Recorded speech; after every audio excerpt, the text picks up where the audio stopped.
Bienvenidos. En este episodio vamos a hablar sobre los grandes consejos de la Iglesia, comenzando con el más famoso de todos, el Consejo de Nicea. Este consejo, celebrado en el año 325 después de Cristo, fue una de las reuniones más importantes en la historia del cristianismo. En el episodio de hoy cubriremos varios aspectos fascinantes. Primero, la importancia del consejo y cómo sus decisiones siguen afectando a la fe cristiana hasta nuestros días. También hablaremos sobre el contexto histórico de esta reunión monumental, explorando cómo y por qué fue convocada. Por último, profundizaremos en los debates teológicos que tuvieron lugar durante el Consejo de Nicea, centrados en la naturaleza de Jesús y su relación con Dios Padre. Desde las posiciones diametralmente opuestas de figuras clave como Atanasio y Arrio, hasta las decisiones que finalmente se tomaron y su impacto duradero. Acompáñennos mientras nos sumergimos en este capítulo crucial de la historia de la Iglesia. Los consejos de la Iglesia fueron grandes reuniones de obispos que se llevaron a cabo durante varios siglos para llegar a un consenso sobre la doctrina cristiana. Estos encuentros, conocidos colectivamente como los 7 grandes concilios ecuménicos,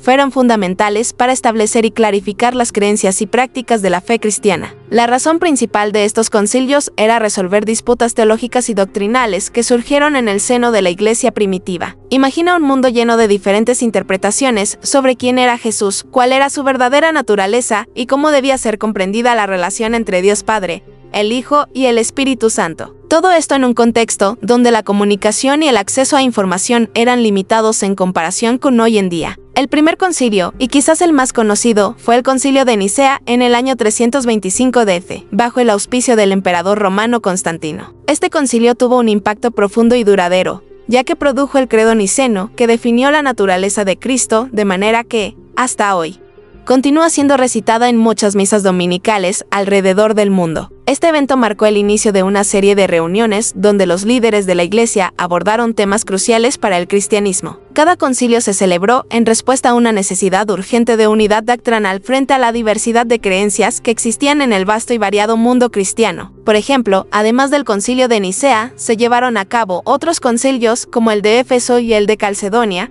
que trataron sobre la naturaleza de Cristo y la Madre de Dios, María. Cada uno de estos encuentros intentó resolver las controversias teológicas planteadas por líderes y comunidades cristianas de toda la región del Mediterráneo. Pero, ¿qué relevancia tienen hoy en día estos conciliábulos antiguos? Aunque podrían parecer eventos lejanos, las decisiones tomadas en estos concilios han tenido un impacto duradero en la fe cristiana. Las conclusiones alcanzadas en esos tiempos todavía forman la base de muchos credos y doctrinas que se enseñan y practican actualmente. De hecho, el credo niceno es hoy en día una declaración esencial de la fe en muchas denominaciones cristianas, desde la Iglesia católica, romana hasta la Iglesia anglicana y muchas ramas del protestantismo. Además, estos concilios nos muestran cómo la fe cristiana ha sido moldeada y definida a lo largo de los siglos a través del diálogo, el debate, en ocasiones, la controversia. Nos recuerdan que la teología cristiana es el resultado de casi 2 milenios de reflexión, discusión y desarrollo. Incluso en nuestra época moderna, donde la información y las comunicaciones están a nuestro alcance, las enseñanzas y las decisiones de estos concilios continúan siendo relevantes y vitales para muchos creyentes. Entonces, cuando exploramos estos consejos históricos, no solo estamos mirando el pasado, sino también entendiendo las raíces profundas de las creencias que han perdurado hasta el presente. Así, estos concilios no son solo un tema de interés académico o histórico,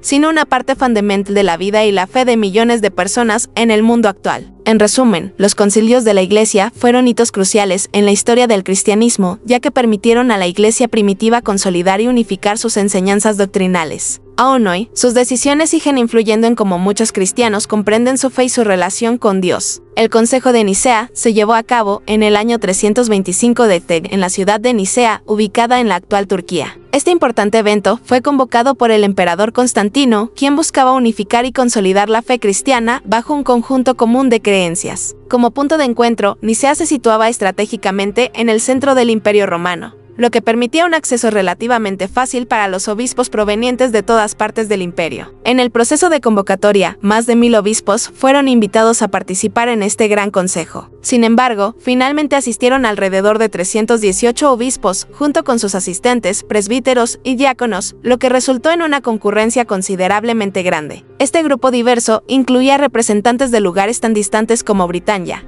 Grecia, Italia y otras regiones del este. El emperador Constantino estaba profundamente involucrado en la organización del consejo, no solo facilitando la reunión, sino también orientando su desarrollo. Su intención principal era resolver las disputas doctrinales que estaban dividiendo a la Iglesia, especialmente la naturaleza de Jesucristo y su relación con Dios Padre. En este periodo de la historia, la Iglesia cristiana estaba experimentando serias disensiones internas con posiciones teológicas que generaban enconados debates y conflictos. Uno de los documentos históricos más importantes de este evento es el relato de Eusebio, quien proporcionó una valiosa crónica de lo sucedido en Nicea. Gracias a sus escritos, tenemos un registro relativamente claro de lo que ocurrió durante las discusiones y votaciones. El contexto histórico de este evento es crucial para entender su significado. En el año 313 d.C., Constantino había promulgado el Edicto de Milán, que legalizó el cristianismo y brindó una nueva era de tolerancia religiosa en el Imperio Romano. No obstante, esta tolerancia también trajo consigo una proliferación de distintas interpretaciones de la doctrina cristiana,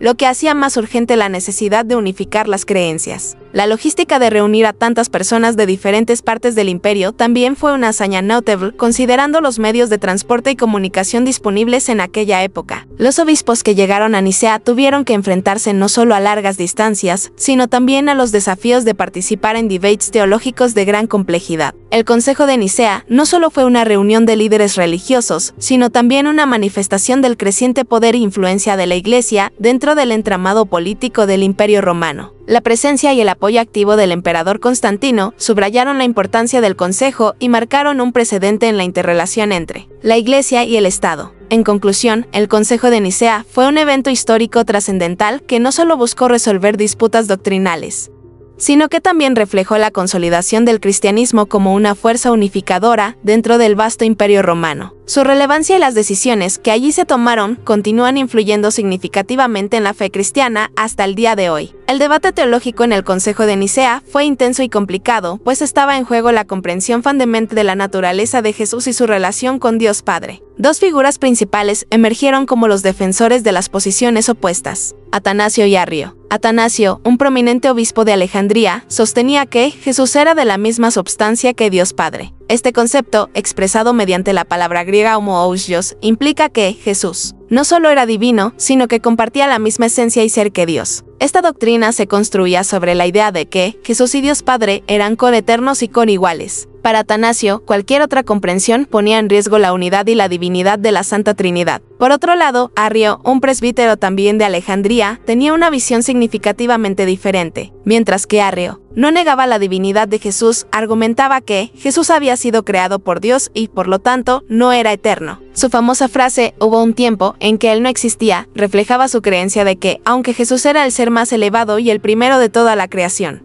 aún así había sido creado y no podía ser de la misma substancia que Dios Padre. La idea de homoousios era, para Arrio, una innovación que no tenía base en las Escrituras. El debate llegó a un punto álgido en el Consejo, con argumentos apasionados y, a veces, violentos. Los seguidores de Atanasio insistían en que negar la coeternidad de Jesús equivalía a socavar la fe cristiana en su totalidad. Sostenían que si Jesús no era plenamente Dios, entonces el sacrificio en la cruz no tendría poder para redimir a la humanidad. Por el contrario, los partidarios de Arrio argumentaban que su punto de vista mantenía una clara distinción entre el Creador y la creación, evitando así lo que veían como el peligro de diluir la unicidad de Dios. Además, señalaron que la doctrina de Atanasio no tenía respaldo claro en las Escrituras y que, de hecho, iba en contra de ciertos pasajes que indicaban una subordinación de Jesús al Padre. Finalmente, la resolución del Consejo vino a través de un voto. Con el apoyo clave del emperador Constantino, la mayoría de los obispos votaron a favor de la posición de Atanasio, estableciendo que Jesús y Dios Padre eran homoousios, es decir,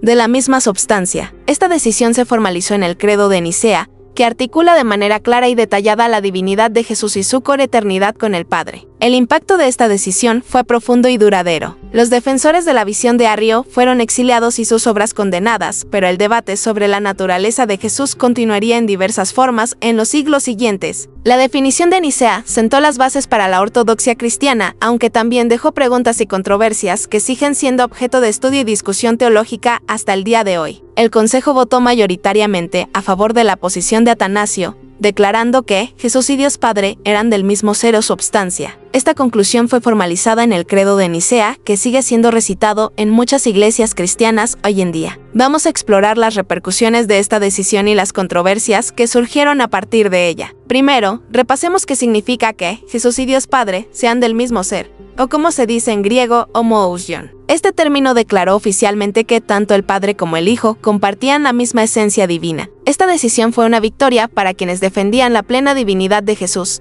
alejándose de la perspectiva de Arrio, quien sostenía que Jesús, aunque divino, era una creación de Dios Padre y no coeterno con él. La decisión tuvo un impacto significativo en la forma en que la teología cristiana se desarrolló en los siglos siguientes. Estableció un precedente para cómo se formularían los futuros credos y confesiones de fe. El Credo de Nicea se convirtió en un pilar fundamental del cristianismo ortodoxo, y su influencia se puede ver en liturgias y declaratorios de fe de las principales denominaciones cristianas hasta el día de hoy. Sin embargo, esta decisión también generó considerable polémica. Aquellos que habían apoyado las enseñanzas de Arrio fueron exiliados y declarados herejes, una medida que no hizo más que intensificar las divisiones en la Iglesia. La controversia arriana no desapareció de la noche a la mañana. De hecho, persistió durante varias décadas, desafiando la unidad de la Iglesia. A lo largo de los próximos siglos hubo otras reuniones y debates teológicos que continuaron lidiando con cuestiones relacionadas con la divinidad de Jesús y su relación con el Padre. Algunos de los conflictos surgieron debido a la imposición política de estas decisiones teológicas. Constantino, el emperador que convocó el consejo, estaba interesado en unificar el imperio bajo una única fe cristiana, lo que implicaba tener un conjunto coherente de creencias. Esta mezcla de poder religioso y político dejó una marca duradera en la historia de la Iglesia y plantea la pregunta sobre hasta qué punto el consenso doctrinal fue motivado por convicciones espirituales frente a presiones políticas. El Credo de Nicea también planteó nuevas preguntas teológicas, al afirmar que Jesús era luz de luz, verdadero Dios de verdadero Dios, engendrado, no creado, de la misma substancia del Padre. El consejo dejó ciertas ambigüedades que los teólogos posteriores tratarían de aclarar. Por ejemplo, la idea de engendrado, no creado señala una distinción que, aunque buscaba rechazar la visión de Arrio, también generó debate sobre qué implica exactamente que Jesús fuera engendrado. Un aspecto importante fue la insistencia en la divinidad coigual del Padre y el Hijo, lo que elevó la comprensión de Dios hacia una Trinidad más definida. Aunque esta doctrina no se formalizaría plenamente hasta el primer Consejo de Constantinopla en 381. En resumen, la decisión del Consejo de Nicea consolidó una visión de la naturaleza de Jesús que sigue vigente en la teología cristiana hoy en día. Sin embargo, también dio lugar a divisiones que tendrían que ser abordadas en consejos y debates subsiguientes. El impacto de estas decisiones sigue siendo un tema de estudio e interés, no solo para los teólogos, sino también para aquellos interesados en la interacción entre religión y política en la historia. Continuemos con el siguiente segmento en el podcast, donde discutiremos algunas de las críticas y perspectivas alternativas sobre las decisiones del Consejo de Nicea. A pesar del consenso logrado en Nicea, el debate sobre la naturaleza de Jesús y la Trinidad continúa. Este ha sido un punto de controversia y reflexión teológica durante siglos. En este segmento, vamos a revisar algunas de las críticas basadas en textos bíblicos que plantean dudas sobre las conclusiones del Consejo.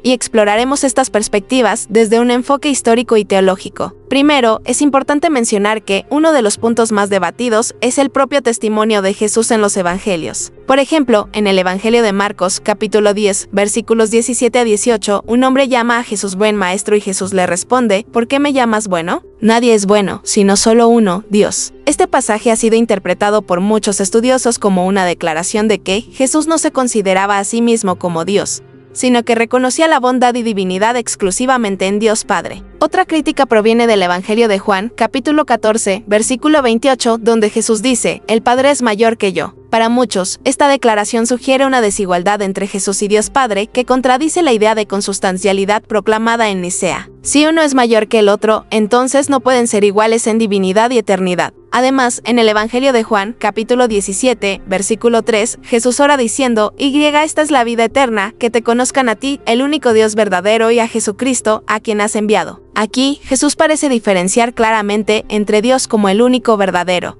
y el mismo como el enviado de Dios, no como Dios mismo. Estas declaraciones en los Evangelios crean una tensión evidente con el Credo de Nicea, que proclama que Jesús es Dios verdadero de Dios verdadero y de la misma substancia que el Padre. Los cristianos que apoyan la visión de Nicea argumentan que estos pasajes deben ser interpretados en un contexto más amplio y a través de una exégesis teológica más profunda. No obstante, estos textos bíblicos continúan siendo puntos de debate y discusión entre teólogos y estudiosos. Históricamente, el arrianismo, la visión sostenida por Arrio de que Jesús era una creación de Dios y no coeterno con él, continúa influyendo en diversos movimientos y herejías a lo largo de la historia del cristianismo. Incluso hoy en día, algunas denominaciones y grupos cristianos, como los Testigos de Jehová, rechazan la consustancialidad de Jesús con Dios Padre, argumentando que es más fiel a la enseñanza bíblica. Teológicamente, la doctrina de la Trinidad, que no fue completamente articulada en Nicea pero que comienza a tomar forma allí, ha sido vista por algunos como una interpolación filosófica griega en la fe judeocristiana original. Argumentan que conceptos como homoousion, que significa de la misma substancia, derivan de la filosofía platónica y no tienen raíces en la enseñanza bíblica directa o en la tradición hebrea. Para estos críticos, el debate no es solo una cuestión de interpretación bíblica,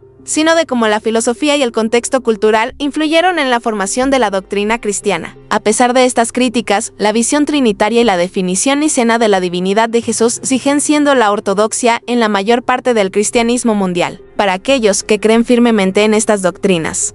Los pasajes bíblicos problemáticos son reconciliados a través de interpretaciones teológicas que priorizan la continuidad y coherencia de toda la Escritura. En resumen, aunque Nicea logró un consenso amplio en su momento, las preguntas y debates sobre la naturaleza de Jesús y la Trinidad siguen vivas. Este es un testimonio de la profundidad y complejidad de estas cuestiones teológicas y de cómo la fe y la razón continúan dialogando a lo largo de los siglos. Para aquellos interesados en profundizar en el tema, quisiera recomendarles algunas lecturas esenciales. Un libro altamente informativo es When Jesus Became God, Se Struggle to Define Christianity During Celeste Days of Rome de Richard Rubinstein. Este libro proporciona un relato detallado y accesible del Consejo de Nicea y sus consecuencias. Otro recurso fundamental es el Christian Doctrines de J. de Kelly, un clásico que ofrece una visión académica exhaustiva sobre la evolución de las doctrinas cristianas. Además, el mismo autor tiene otra obra llamada el Christian Creeds, que es igualmente valiosa para comprender los credos desarrollados en los primeros siglos del cristianismo. En resumen, hoy hemos explorado la importancia del Consejo de Nicea,